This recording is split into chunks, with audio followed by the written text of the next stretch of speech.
With BBC Arabic. Not as many tweets and social media reaction from Syria, but nonetheless quite a significant amount. Yeah, as Ben Brown was saying earlier, it's an image that galvanized the world, and that was very much reflected in social media. The general feel, as you can imagine, is very upset. We've seen very emotional tweets coming from all over the world, let alone the Arab world. And it's mainly aimed at condemning the international community and calling it to do something and act upon it. We've been looking into different hashtags that's been trending in the past few days. And namely, there is a hashtag that was trending worldwide. It's the غرق طفل سوري, or the drowning of a Syrian child. It has more than 500,000 tweets all over the world, but it had only very little tweets coming from inside Syria, only around 2,000.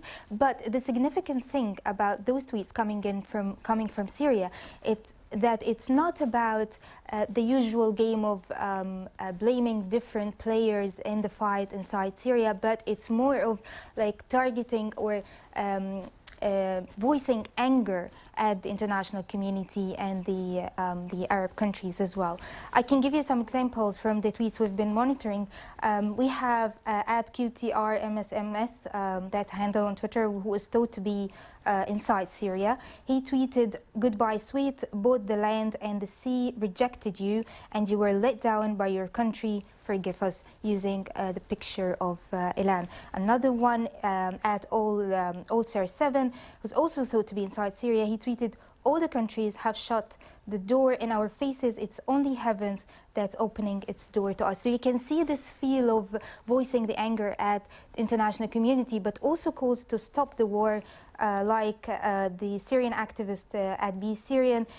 He said they will swim, they will walk, they will climb, no stopping them until the world stops the war. So you can get a feel of how it looks like inside Syria. And what about the sort of Syrian diaspora, those people who've already left Syria and perhaps come to Europe? Yes, we've seen tweets coming from different parts of Europe from Syrians who are calling again to stop the war and calling the international community to act upon it. I have here a Syrian inside Sweden who was talking about, like, he went to Sweden as the final destination, which is actually the final destination for many Syrians fleeing the war there.